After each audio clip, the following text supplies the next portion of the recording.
Okay, but let's start with the facts. Let's throw up this chart on screen here real quick, okay? What do you see here? From 1960 to 2015, has poverty gotten worse? No.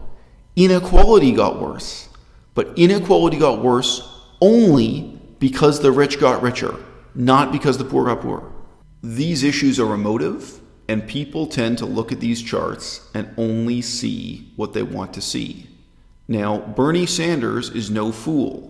He avoids using the rhetoric of saying that the rich are getting richer and the poor are getting poorer, because I think he is aware that it is not true factually that the poor are getting poorer.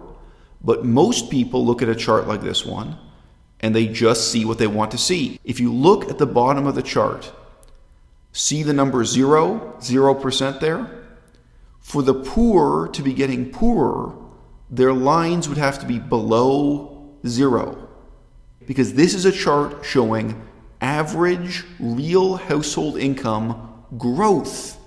The growth, the percentage growth, they're all growing above 0%, 10%, 20%, and so on. Okay? This chart is showing you that the poor are getting less poor in the United States of America, right?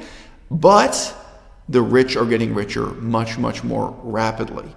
Look at this chart. It's very easy to be emotive about this, very easy to be irrational about it. What does this actually show? Yes, this shows that the top 1% have become spectacularly wealthy. They've become much, much more wealthy in this span of time. And note that this chart ends in the year 2007 or 2008. For whatever reason, this is not as current, not as up-to-date a chart. Okay? But what does this show about the poor? The poor are not getting poorer. Between 1960 and the present, inequality has gotten worse in America, but not poverty. Inequality and poverty are two very different things. Right now, in the Democratic primaries, in the debates for who will be the next president of the United States, the debates for who will be the figurehead leader of America's left-wing mainstream party, lies are being told about this constantly. And the problem is not just that those lies, they're factually wrong. The problem is that they're misleading. They really lead to a false perception of what America's problems are and very false assumptions about what the solutions are and what the outcomes will be. The red line on this chart is the really important line. It says consumption poverty. Now, what does that mean? The word consumption has many meanings in English. Consumption poverty. So my university degree, my first university degree is political science. I learned this in the classroom from the textbook. It was covered very briefly in the university education. And then I learned it in the real world when I went to Cambodia and did social science research there in the nonprofit humanitarian sector. Okay? The most important way to measure poverty is by people's consumption. So in the United States of America, you might ask questions like, do you own shoes? How many years have you been wearing the same pair of shoes? Do you eat in restaurants? How many times this month have you eaten in a restaurant? How much money in total have you spent eating in a restaurant? And then you have to calibrate the statistics you've got to reflect what is the standard of poverty in that society. In the United States of America, poor people can't eat in restaurants or can't eat there regularly. Poor people have to pack a sandwich and take it with them to save money so they don't eat lunch in a restaurant. Now, this is almost universal. In different societies, you're going to be measuring different levels of poverty. In the United States, it's accepted without questioning it that a person can own a car and still be considered poor. You can have a person who owns a car and owns many pairs of shoes and eats in a restaurant and that they're still poor. So how you calibrate it, where you set the cutoff line for someone being in poverty versus not in poverty is significant. But the way to measure that is by measuring consumption, not by measuring income, not through relative measures of poverty. If you use relative poverty, the bottom 20% of people are then always going to be poor. You get a self-fulfilling prophecy statistically. When we were in Cambodia, I remember debating this with my boss. The measures of poverty he really favored were things like the roof of your house. What is the roof? What material is the roof of your house made out of? Which is interesting measure of poverty. Do you own a cellular phone or not? Things like this. Because his experience with Cambodian society, these were the first things people would spend money on as soon as they had some security, as soon as they had a little bit of income to waste. They would improve the tiling on their roof. That actually has to do with the torrential rain, that it's so loud, it's so noisy, the rain beating down on the roof of your house. So when you look at the red line on this chart, what you see is a dramatic decline in poverty since the year 1960, okay? And the black line, there is some decline, but that's been wavering along. It's relatively stagnant, okay? That sharp decline on the red line, okay? You cannot say honestly that the poor are getting poorer in the United States of America. That is false. Okay? The poor have become dramatically fewer in number, or you can say the poor are less and less poor. However, we are in a period of time in which the rich get richer. Now, there was a quotation I copied out here. So, someone claimed at the latest Democrat Party primary debates that we have had 40 years of no economic growth for 90% of the people. That's not what this chart shows. I'm not the first person to try to debunk these myths. Here's a quotation from the Washington Post by Meg Kelly. The nonpartisan Congressional Budget Office reported that the bottom 4 quintiles, so the poorer 4/5 of society, saw an average income growth of 32% between 1979 and 2015, before transfers and taxes. If you include the difference made by taxes and transfers, then the middle 3 quintiles saw a 46% increase in income. But the poorest of the poor, the lowest quintile saw a 79% increase in income during that span of time, 1979 to 2015. So the rhetoric within the Democrat Party, within the mainstream left, and of course it's even worse on the far left amongst the extremists, the rhetoric has fundamentally become detached from reality. Now, the other canard, the other excuse that's given to direct us away from these facts, and to keep using this meme, this false meme, this misleading meme, that the problem with the United States of America is that the rich are getting richer and the poor are getting poorer. It's not so. Is to say, oh, well, even if you think the poor are doing okay, in Donald Trump's America and the current economy, even if you think that, it's not true because they're working such long hours. They're working multiple jobs. Look at this chart. What do you see about that? What do you see there? It's not true.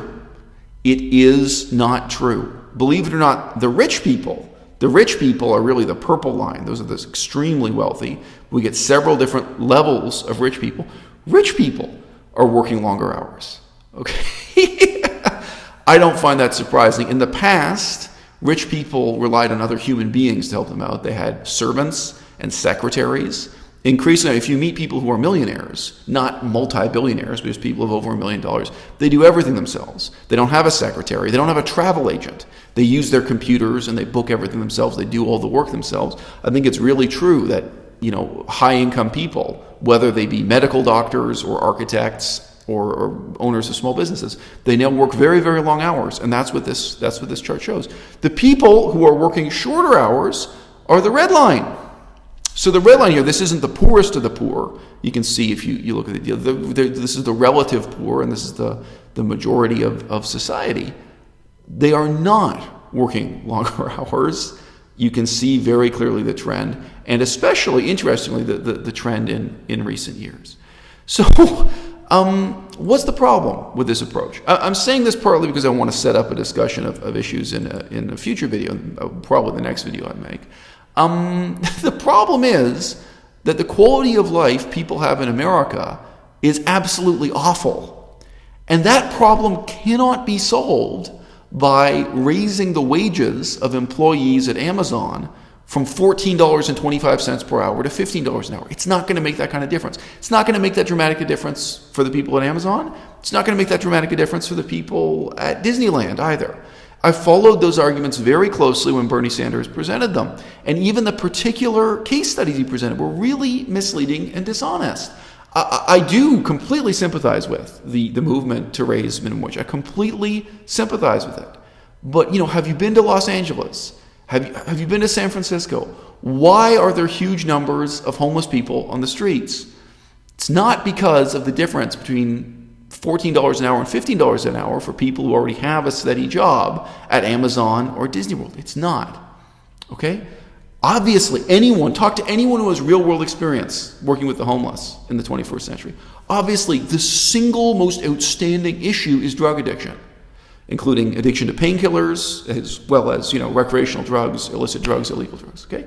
Drug addiction is an enormous vector for homelessness, vagrancy, and extreme poverty in the United States of America. There's no denying it. What is it that makes life so unpleasant for the working poor? So, now not talking about vagrants or homeless people, for the working poor in the United States of America. One of the single greatest issues is public transportation. Los Angeles is hell. Everyone needs to own a car, and working poor people, they may be spending 50% of their income on their car and car-related expenses. Making the down payments on their car and insurance, and yet to some extent fuel. Gasoline's relatively cheap these days. But the cost imposed on them by having a car and the misery of having to drive more than an hour every day back and forth to work, this is a huge cost imposed on the whole of society due to having terrible infrastructure. And this is true in Los Angeles, it's true in Detroit, it's true in many parts of the United States. Life is not like that in the south of France. If you ask, why is the quality of life higher in the south of France? It's not something simple like, it's the minimum wage. It's not something simple like, it's Andrew Yang's crazy idea of having universal basic income. In the south of France, they have a beach. The train goes right up to the beach. You can get out of the train. You can pay $5 to take the train. It's not free, but it's cheap, obviously built at taxpayers' expense, etc. And poor people and rich people alike can take their kid and get on the train and get out and go swimming on the beach. The poor and the millionaires alike all enjoy this, this natural splendor thanks to the government building infrastructure that enables it. Okay? Why is life better in the south of France than it is in Los Angeles? Because of the cost of education, because of the cost of healthcare. I'll just throw this chart up on screen. Everyone knows this, right?